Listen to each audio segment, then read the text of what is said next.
कौन बोला कि 10 साल बाद राहुल जी प्रधानमंत्री बनने वाले हैं? कौन बोला मुश्किल है 10 साल बाद भी? क्या कर? नहीं, मत कोसो भाई, वो भी किसी का लड़का है।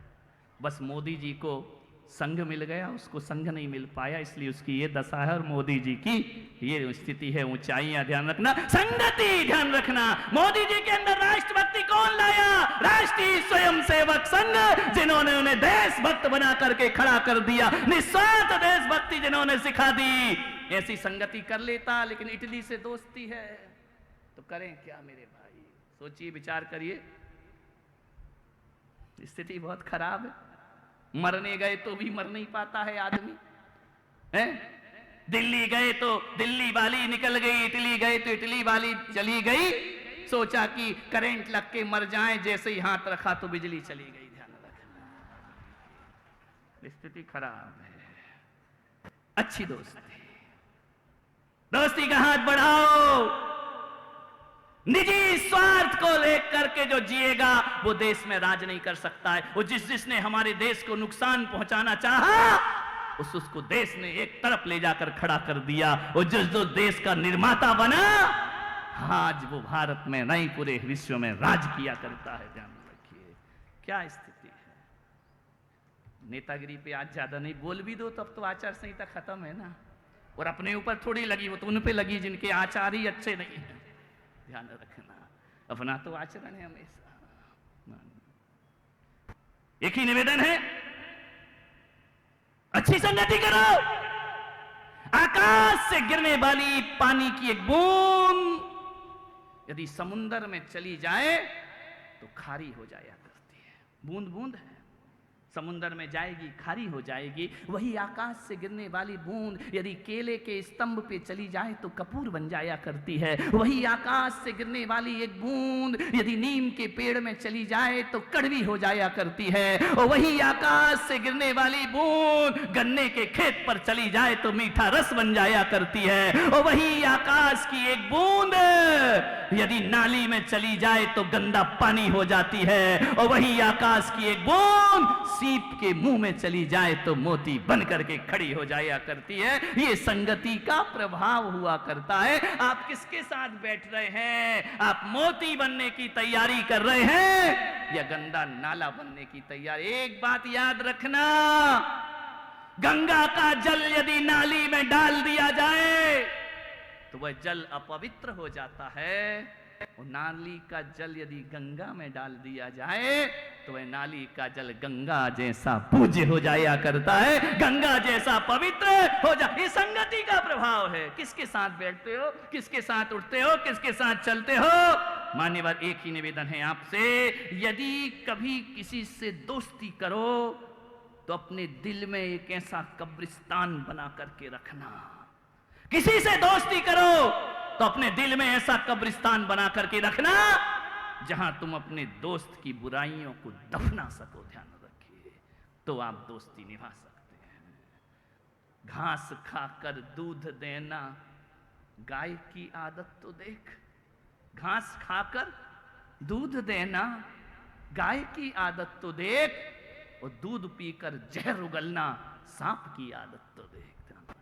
वो दूध पी के जहर उगलता है और एक गौ माता ऐसी होती है जो घास खाकर दूध दिया करती है। ध्यान रखिए। मान्यवर, 2 तोते थे, बाजार में बिक रहे थे। अहमदाबाद का आदमी तोता लेने गया। तोते बहुत उड़ाते हो तुम लोग। तोता लेने गया, एक तोता देखा, बोले आइए, स्वागतम, वेलकम, बड़ा आनंद हुआ आप आए। तो उसको लगा यार बड़ा सभ्य तोता है, पढ़ा लिखा है, 21वीं सदी का तोता है, कितने अच्छे शब्द बोल रहा है। एक तोता बाजू में था, उसने कहा मारो, पीटो, लूटो, दोबारा मिले ना मिले, आज नहीं छोड़ेंगे इसे। आदमी ने कहा यार ये तोता तो एक से ही है। एक बोल रहा अतिथि देवो भव, स्वागत हो, तुम्हारा वेलकम हो। एक कह रहा मारो, लूट लो, दोबारा नंबर नहीं मिलेगा, ध्यान रख, दोबारा मौका नहीं मिलेगा। पूछा ये दोनों तोते हैं लेकिन अलग अलग भाषा क्यों बोलते हैं? तोते वाले ने बताया कि जो कह रहा है ना, आइए बैठिए, स्वागत है, बड़ा आनंद हुआ तुमसे मिलकर, वो तोता एक साधु की झोपड़ी में पला है, ध्यान रखिए। और जो कह रहा है मारो पीटो लूटो खसोटो, दोबारा मिले ना मिले, एक डाकू के गिरोह में यह तोता पला हुआ है। ध्यान, तोता तोता है, क्या बोलता है, जैसी संगति होती है वैसा तोता बोलना सीख जाता है। तुम्हारे अंदर और तुम्हारे घर में यदि सब भाषाएं हैं, तुम अच्छे शब्दों का चयन करते हो, तुम्हारे दोस्त विद्वान होंगे, ध्यान रखना। तुम गंदी गालियों का चयन करते हो, तुम्हारे दोस्त निकृष्ट दोस्त होंगे दुनिया में, ध्यान रखिए। आदमी वही होता है जो जैसा उसका दोस्त हुआ करता है। मान्यवर, एक डाकू रामायण बना देता है, ध्यान रखिए संगति से। एक डाकू रामायण लिख देता है और एक साधु सीता का हरण कर लिया करता है, ध्यान रखना। रावण यदि रावण के रूप में आता तो सीता का हरण कभी नहीं होता मेरे भाई, लेकिन रावण जब साधु का रूप बनाता है ना तो सीता भी धोखा खा जाती है। और हमारे देश में भी अक्सर ऐसे ही चल रहा है कि बुराइयां अच्छाइयों का रूप लेकर के आ रही हैं और जनता सीता की तरह हमेशा छली जाती है, लुटी जाती है। ध्यान रखिए, यदि बुरे व्यक्ति बुराई रूप लेकर के आए तो उनसे हर कोई उनसे जीत जाता है, लेकिन बुरे व्यक्ति यदि अच्छा रूप लेकर के आते हैं तो उनसे लड़ना बहुत मुश्किल का काम हो जाया करता है। निवेदन है, 100 मूर्ख दोस्तों से एक बुद्धिमान दुश्मन बहुत अच्छा होता है। मूर्खों की दोस्ती मत करो अपनी जिंदगी में। मान्यवर, मैं आज जो जिस विषय की तरफ आपको ले जा रहा हूं, आज हमारे बेटियां हमारे बेटे हॉस्टल में पढ़ रहे हैं, घरों को छोड़कर बाहर जा रहे हैं। क्या हो गया है तुमको? गांव की बेटी शहर जाना चाहती है, शहर की बेटी महानगर जाना चाहती है, महानगर की बेटी पढ़ने के लिए विदेश जाना चाहती है। एक बात याद रखो, लोग कहते हैं अच्छे स्कूलों से अच्छी शिक्षा मिलती है। मैं पुलक सागर कहता हूं, अच्छा स्कूल वो नहीं होता जिसके भवन और फर्नीचर अच्छे होते हैं, अच्छा स्कूल वो होता है जिसकी शिक्षा अच्छी हुआ करती है। ध्यान रखिए। लेकिन आजकल महंगी फीस, पढ़ाई, हॉस्टल में बच्चे जाते हैं, घर परिवार से दूर रहते हैं। अरे जिन्हें पढ़ना है ना, वो सड़क की, रोड की लाइट के नीचे बैठकर भी पढ़ सकता है, और जिन्हें नहीं पढ़ना है ना तो वातानुकूलित कमरे में भी पढ़ाई नहीं कर सकता है। ध्यान रखिए। अरे जिन्हें पढ़ना होता है ना तो इमली के बीज बेच बेच कर भी वो मिसाइल मैन बन जाया करता है। ध्यान रखना। और जिन्हें नहीं पढ़ना है वो बड़े बड़े ऐश्वर्य के बीच रहकर भी अपनी शिक्षा पूरी नहीं कर पाते। राम को कुछ बनना था तो वन में वशिष्ठ की शिक्षा से राम भगवान बन जाते हैं, और रावण को कुछ नहीं बनना था, सोने की लंका में भी हैवान बनकर के जिंदगी गुजारा करता है। ये गलत फहमियां निकालो। क्या गांव में पढ़ा हुआ बच्चा कलेक्टर नहीं बन सकता है? बन सकता है। कमिश्नर नहीं बन सकता है? बन सकता है। अब्दुल कलाम कौन से बड़े शहर के रहने वाले थे? लाल बहादुर शास्त्री कौन से बड़े धन संपन्न व्यक्ति थे? मैं आपसे निवेदन करना चाहता हूं, आप विचार करिए, ये गलत फहमियां निकाल दो। अच्छा स्कूल, अच्छे लोग, अच्छे ये नहीं, संगति पर ध्यान दो। मेरा इंदौर में चातुर्मास था, 2 चातुर्मास, एक किया, दो चातुर्मास इंदौर में। इंदौर में मेरा चातुर्मास था। एक गांव की बेटी शहर में आकर रहती है, पढ़ाई करती है, लिखाई करती है, हॉस्टल में रहती है, उसका एक दोस्त बन जाता है। ध्यान रखें, माँ बाप होते नहीं हैं, परिवार का कोई व्यक्ति होता नहीं है, दोस्त बनाना पड़ते हैं। और आजकल जो महिलाएं, बालिकाएं लड़कों को दोस्त बनाती हैं, ये और खतरे से खाली नहीं है। ध्यान रखना। हम भी उस स्कूल में पढ़े हैं जहां लड़कियां भी पढ़ती थी और लड़के भी पढ़ते थे, लेकिन हम 12वीं क्लास तक हमारे स्कूल का वो अनुशासन था कि एक लड़का दूसरी लड़की से बात नहीं कर सकता था, ध्यान रखिए। और जब भी करता था तो बड़ी अदब से उससे बात किया करता था। वो संस्कार हमारे पूर्वजों ने हमें प्रदान किए हैं, ऐसे स्कूलों में हमने शिक्षा प्राप्त की है। चली गई वो लड़की इंदौर में पढ़ती है, उसके एक लड़के से दोस्ती हो गई, ऐसी दोस्ती हुई कि दोनों की दोस्ती इतनी परवान चढ़ी, इतनी परवान चढ़ी, मां बाप सोच रहे हैं बेटी जॉब कर रही है, लड़के के मां बाप सोचते वो अपना करियर बना रहा है। ध्यान रखना, इन दोनों की दोस्ती बढ़ती जाती है, इस कदर दोस्ती बढ़ती है, एक दूसरे के बिना रहना मुश्किल हो जाया करता है, आपस में मिलने लगते हैं, बहुत दिक्कत हो गई उसको। एक दिन लड़के दोस्त ने कह दिया कि मैं तुझसे शादी करना चाहता हूं। लड़की ने कहा शादी? ये तो हमारी केवल दोस्ती है, मैंने ऐसा कुछ नहीं सोचा है कि तुम्हारी मेरी शादी हो। हम एक ऑफिस में जाते हैं, एक जगह काम करते हैं, बोलते हैं, चालते हैं, मैंने तुम्हारी हेल्प की, तुमने मेरी हेल्प की, इसका मतलब ये नहीं है कि मैं तुमसे शादी करूंगी। ध्यान रखना, मेरा तुमसे विवाह करने का कोई इरादा नहीं है और मैंने कभी तुम्हें इस दृष्टि से देखा भी नहीं है। लड़के को सहन नहीं हुआ, लड़का मोबाइल पर मैसेज करने लगा, गंदे गंदे मैसेज करने लगा, अश्लील मैसेज करने लगा, ब्लैकमेल करने लगा लड़की को। हालात बहुत बिगड़ गए। लड़की ने कहा देख भाई, तेरी मेरी शादी तो नहीं होगी। बोले क्यों? बोले मैंने एक अपने गुरु से नियम लिया है कि मैं अपने मुख से अपना पति कभी नहीं मांगूंगी। ध्यान रखना, जो होगा वो देखा जाएगा। उसने कहा छोड़ना, क्या गुरु में लगी रहती है। बोले नहीं, मैं तुझसे शादी नहीं कर सकती हूं। लड़के ने परेशान करना शुरू कर दिया, लड़के ने उसे इमोशनल ब्लैकमेल करना शुरू कर दिया, अपने एहसानों की झड़ी लगा दी। ध्यान रखना, एक बार नकार के देखना, पता चल जाएगा उस लड़के की औकात क्या हुआ करती है। वो तुझसे प्यार करता है या नफरत किया करता है। बेटियों से कहूंगा, माँ बाप से कहूंगा, अपनी बेटियों पर निगाह रखो, उन्हें समझाओ, उन्हें संतों के पास लाओ, उन्हें प्रवचन सुनाओ और उनकी जिंदगी को बदलने का। बच्चियां हैं, जवानी है, वो उम्र बहकने की हुआ करती है। लड़की ने कहा मैं तुझसे शादी नहीं कर सकती हूं। उसने कहा तुझे करना पड़ेगा।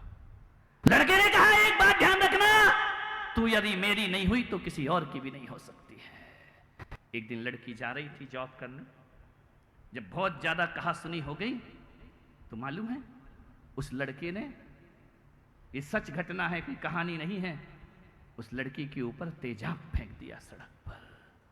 मुंह उसका जल गया। इतनी सुंदर लड़की, इतनी खूबसूरत बेटी, संस्कारित बेटी, उसने तेजाब डाल दिया, जिंदगी बर्बाद हो गई। तड़प तड़प करके लड़की सड़क पे पड़ी रहती है। लोग आते हैं उठा करके, कितने लोग देख करके चले गए, कोई उठाने को तैयार नहीं है। एक व्यक्ति गया, ले गया अस्पताल में। आज वो लड़की अपना चेहरा दर्पण पे देखती है ना, डर जाती है अपना चेहरा देख करके। एक गलत संगति के कारण, ध्यान रखना बेटियों, पूरी जिंदगी बर्बाद हो जाया करती है। अपना चेहरा देखकर खुद डरती है। उसने दर्पण में मुंह देखना बंद कर दिया है। पहले 1000 बार मुंह देखा करती थी, इतनी खूबसूरत बेटी, हाँ, जिसका चेहरा बड़ा बीभत्स चेहरा। लड़के को पुलिस ले गई, कुछ दिन थाने में, जेल में बंद रहा, ले दे करके सब छुट्टी हो गई। ध्यान रखना, उसकी तो छुट्टी हो गई, तुम्हारी तो जिंदगी बर्बाद हो गई। मेरे भाई ध्यान रखना, बेटियों से कहूंगा जो तुम्हारी दौलत देखकर तुमसे प्यार करे, जो तुम्हारी गोरी चमड़ी देखकर तुमसे प्यार करे, उसे अपना हितैषी मत समझना जिंदगी में। अरे सच्चा दोस्त तो वो होता है जो हमारी बदसूरती से भी प्यार करता हो। सच्चा दोस्त तो वो होता है जो हमारी दौलत से नहीं, हमारे आचरण और व्यवहार से प्यार करता हो। ध्यान रखिए बेटियों, आपसे निवेदन कर रहा हूं, जिस माँ बाप ने 30 साल 25 साल तुम्हें पाला है,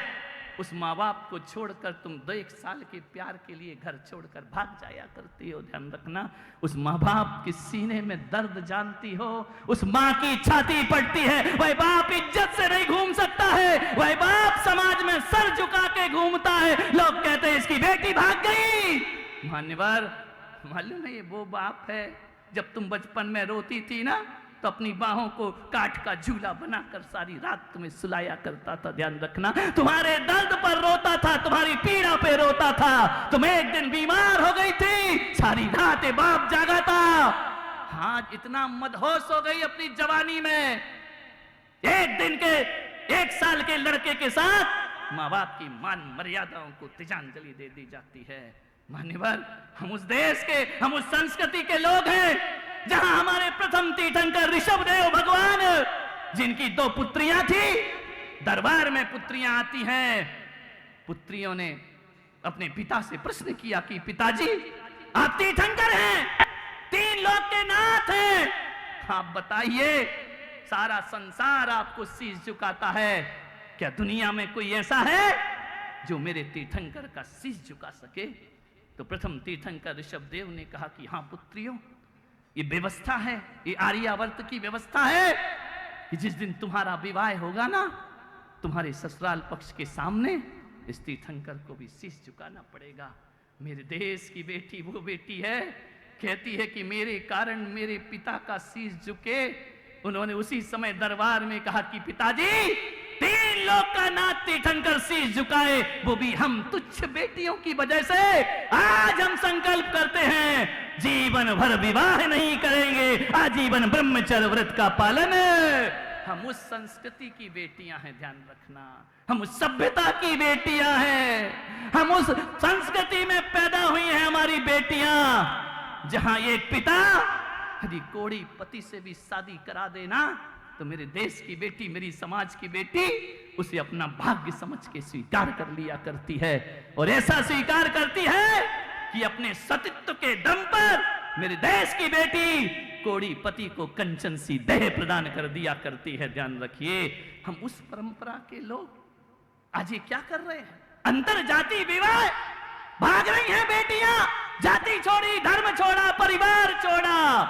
यदि ये माहौल बना रहा ना इस देश का, तो हर व्यक्ति जाके मंदिर में कहेगा, भगवान हमें निसंतान ही रहने देता, ऐसी औलाद से तो बिना औलाद की जिंदगी जी लेते। तुम्हारी माँ बाप भगवान से बोले कि कैसी औलाद दी है तूने मुझे? नहीं मेरे भाई, ऐसा माहौल इस देश में नहीं, पीड़ा है मेरी। ध्यान रखिए, चरित्र को देखो, अपनी जिंदगी को समझने का प्रयास करिए। मान्यवर, चरित्र गया, संस्कृति गई, व्यवहार गया, सब कुछ छिन गया हमारा। कोई बात नहीं, मजबूरी में माँ बाप को हाँ करना ही पड़ता है, करें क्या, एक ही औलाद है, उससे नाता तोड़ नहीं सकते। अपने माँ बाप को मजबूर मत करो। ध्यान रखना, मेरे देश की बेटी तो वो बेटी है जो एक पति के सहारे अपनी जिंदगी गुजार दिया करती है। वो वक्त पड़ जाए तो बिना पति के भी जीवन गुजार दिया करती है। ध्यान रखना है, चरित्र की रक्षा करो। आज हमारे देश में वो